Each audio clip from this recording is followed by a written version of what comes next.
افطار لے کے آ مولانا عبداللہ برکاتی صاحب پر شریف پہ تشریف فرما موقر و محترم علماء کرام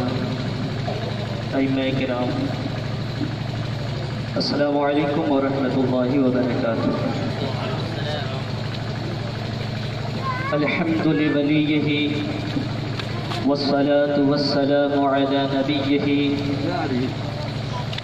وعلى آلہ وصحبہ اجمعین اما بعد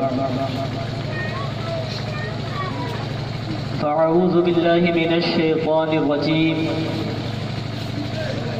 بسم اللہ الرحمن الرحیم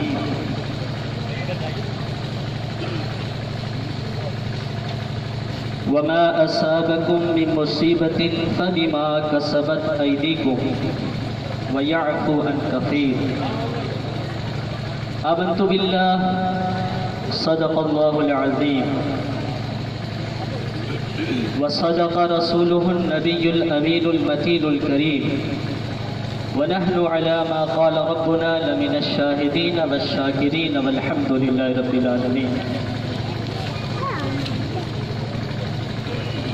انتہائی ادب و احترام کے ساتھ اپنے آقا علیہ السلام کی بارگاہ میں درود پاک پیش کرنے کی سعادت حاصل کریں اور پڑھیں اللہم صلی علی سیدنا و شفیعنا و مولانا محمد وبارک وسلم صلاة و سلاما علیک یا رسول اللہ صلی اللہ علیہ وسلم۔ بلا کسی تمہید کے کہ وقت مختصر ہے، میں نے جو آیہ کریمہ تلاوت کرنے کا شرف حاصل کیا، خداوند تعالی مقدس کلام میں ارشاد فرماتا ہے کہ تمہیں جو مصیبت پہنچتی ہے وہ تمہارے اپنے کرتوت ہوتے ہیں۔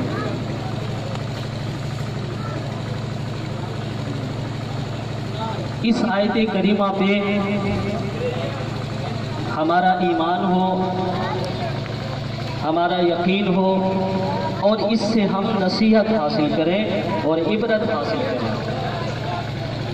کہ ہمیں جو بھی مصیبت ملتی ہے، جو بھی تکلیف پہنچتی ہے، وہ ہمارے اپنے کرتوت ہوتے ہیں۔ معزز سامعین، اسی لیے جب انبیاء علیہ السلام کی مقدس حیات کا مطالعہ کریں گے، اصحاب کرام کی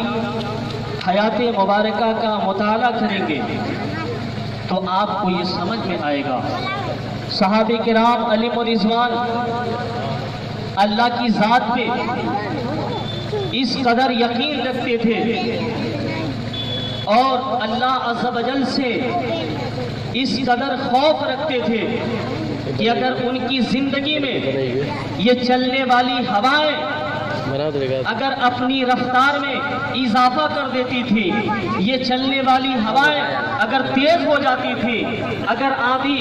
اور طوفان کی شکل اختیار کر لیتی تھی، تو صحابہ کرام اللہ کے دربار میں پہنچ جاتے تھے اور اپنے سروں کو جھکا دیتے تھے۔ آج ایک مصیبت نہیں، مصیبتوں کا ایک لامتناہی سلسلہ ہے۔ کن کن مصیبتوں کا تذکرہ کیا جائے، کن کن تکلیفوں کا ذکر کیا جائے۔ معزز سامعین، آپ نے دیکھا کہ حالات نے کیسے کروٹ بدلی۔ ہم چند مہینوں کے لیے اللہ کے اس دربار سے دور ہو گئے، اپنے بزنس، اپنے کاروبار سے دور ہو گئے، پوری دنیا سمٹ گئی اور اپنے اپنے گھروں میں قید ہو گئی۔ یہ نظام قدرت ہے۔ اللہ رب العالمین اسی وقت ہمارے گناہوں کی وجہ سے ہمارا امتحان لیتا ہے یا ہمیں عذاب میں مبتلا فرماتا ہے جب ہمارے گناہ، جب ہماری نافرمانیاں حد سے تجاوز کر جائے، جب اس زمین پہ گناہوں کے انبار ہونے لگتے ہیں، جب یہ زمین کا سینہ گناہوں کے بوجھ کو برداشت نہیں کرتا تو زلزلے آنے لگتے ہیں، زمین کا سینہ پھٹ جاتا ہے اور اللہ کا عذاب اس قدر آتا ہے اور ایسی تباہیاں آتی ہیں، ایسی بربادیاں آتی ہیں۔ الامان والحقیق۔ میرے پیارے اسلامی بھائیوں، بزرگوں اور دوستوں، اللہ کی بارگاہ سے لو لگائیں، یہ زندگی ایک مختصر سی زندگی ہے۔ اس دنیا کے لہو و لعب میں مشغول ہو کر کے اور دنیاوی لذات میں مصروف ہو کر کے اپنے اللہ کے ذکر سے غافل نہ ہو۔ اللہ کے نبی صلی اللہ علیہ وسلم ارشاد فرماتے ہیں، احب اللہ لما یعدک من نعمت، اے لوگوں اللہ سے محبت کرو کیونکہ اس نے تمہیں بے شمار نعمتیں عطا کی ہیں، بے شمار انعامات اور احسانات ہیں۔ اللہ جل شانہ کے اس کے احسان اور اس کے انعام کے بغیر ہم ایک سیکنڈ ایک آن زندہ نہیں رہ سکتے۔ اللہ نے ہمیں چلنے کے لیے پیر، بولنے کے لیے زبان، دیکھنے کے لیے آنکھ عطا فرمائی، یہ کتنی بڑی نعمت ہے۔ حضرت شیخ سعدی شیرازی رحمت اللہ تعالیٰ نے ایک مرتبہ جامع مسجد شیراز میں نماز پڑھنے کے لیے پہنچے۔ جمعہ کا دن تھا، گرمی کا موسم تھا، سورج کی تمازت نے زمین کو گرم کر رکھا تھا۔ آپ کے پیر میں جوتے یا چپل نہیں۔ آپ سوچ رہے تھے، اللہ کی بارگاہ میں عرض کر رہے تھے، مولا میں زمانے کا اتنا بڑا عالم ہوں، میں منجے خلائق ہوں، لیکن میری اتنی حیثیت نہیں کہ میرے پیر میں جوتے یا میرے پیر میں چپل ہوں۔ آپ کے پیروں میں چھالے پڑ گئے تھے، پیر کیف آپ مسجد میں گئے، نماز پڑھی، نماز پڑھنے کے بعد جب آپ مسجد کے زینے پہ قدم رکھے، دونوں سائیڈ میں بھکاریوں کی، محتاجوں کی، ضرورت مندوں کی لائن اور قطاریں لگی ہوئی تھی۔ آپ دیکھتے ہوں گے جو جامع مسجد ہوتی ہے یا شہر کی جو مساجد ہوتی ہے، وہاں بھیک مانگنے والے ضرورت مندوں کی لائنیں لگی رہتی ہیں، قطاریں لگی رہتی ہیں۔ جب حضرت نظر سے دیکھا تو کیا دیکھا کہ ان بھکاریوں میں اللہ کے وہ بندے بھی ہیں جن کے پاس پیر نہیں ہے، کوئی ایسا بندہ بھی ہے جس کی آنکھ نہیں ہے، کوئی ایسا بندہ بھی ہے جس کے ہاتھ نہیں ہے، کوئی ایسا بندہ بھی ہے جس سے بولنے کی صلاحیت نہیں ہے۔ آپ جب ان بندگان خدا پہ اپنی نظر ڈالتے ہیں، فوراً اللہ کی بارگاہ میں پھر حاضر ہوتے ہیں، اپنے سر کو جھکا دیتے ہیں، شکریہ ادا کرتے ہیں، اے میرے مولا میں نے راستے میں دھوپ کی تمازت کی وجہ سے تیری بارگاہ میں شکوہ کیا تھا کہ مولا تو نے مجھے اتنی حیثیت نہیں دی کہ میرے پیر میں جوتے یا چپل ہو۔ اے میرے پروردگار، تیری دنیا میں تیرے ایسے بندے ہیں جن کے پاس آنکھیں نہیں ہیں، جن کے پاس ہاتھ نہیں ہیں، جن کے پاس پیر نہیں ہے۔ میرے مولا تو نے مجھے جوتا یا چپل کی صلاحیت نہیں دی، استطاعت نہیں دی، مجھے چلنے کے لیے پیر تو دیا ہے، مجھے دیکھنے کے لیے آنکھ تو دیا ہے، مجھے بولنے کے لیے زبان تو دیا ہے۔ میرے پیارے اسلامی بھائیوں، بزرگوں اور دوستوں، آپ سوچیں یہ آنکھ کتنی بڑی نعمت ہے، اس سے جا کے پوچھو جس کے پاس آنکھ نہیں ہے۔ یہ ہاتھ کتنی بڑی نعمت ہے، اس کا اندازہ وہی لگائے گا جس کے پاس پیر نہیں ہے۔ اولاد کتنی عظیم نعمت ہے، اس کے دل سے جا کے پوچھو جو صاحب اولاد نہیں ہے۔ دنیا میں اللہ رب العالمین نے ہر بندے کو اتنی نعمتیں عطا کی ہیں کہ اگر ایک زندگی کیا کروڑوں زندگی اللہ کے نام پہ قربان ہو جائے تو اس کی نعمتوں کا شکریہ نہیں ادا ہوگا۔ مگر پھر بھی اگر آپ اللہ کی نعمتوں کا شکریہ ادا کرو گے، اللہ فرماتا ہے لئن شکرتم لأزیدنکم، اگر تم میرا شکریہ ادا کرو گے تو میں تمہیں بڑھا دوں گا۔ میرے پیارے اسلامی بھائیوں، اللہ کے دربار سے جڑ جائیں۔ کسی بھی محلے میں، کسی بھی بستی میں، کسی بھی قریہ میں جہاں بڑی بڑی حویلیاں ہوں، بلڈنگیں ہوں، عالی شان ویلیں ہوں، مگر اس کی کوئی اوقات نہیں، اس کی کوئی حیثیت نہیں، اگر ٹوٹی ہوئی جھوپڑی میں جو اللہ کے نام سے منسوب ہے اس کی حیثیت ہے اور اس کی اوقات ہے۔ آپ کے گھر کوئی آئے یا نہ آئے اس سے کچھ فرق نہیں پڑتا، لیکن اللہ کا دربار وہ دربار ہے جہاں غریب بھی آتے، امیر بھی آتے، فقیر بھی آتے، محتاج بھی آتے، گورے بھی آتے، کالے بھی آتے، لولے بھی آتے، تگڑے بھی آتے۔ اور یاد رکھنا اس دربار سے جو منسوب ہوتا ہے، اس دربار میں جو حاضری لگاتا ہے، جو اپنے ماتھے کو یہاں جھکاتا ہے، اپنے رب سے رشتہ جوڑتا ہے، قسم خدا کی اگر وہ عذر شرعی کی بنیاد پہ ان مسجدوں میں آنا جانا چھوڑ دے، بیماری کی وجہ سے، کسی مجبوری کی وجہ سے، تو اس کا پرسان حال کوئی اور نہیں ہوتا بلکہ اس کی تیمارداری کے لیے، اس کی عیادت کے لیے اللہ کے مقدس فرشتے حاضر ہوتے ہیں۔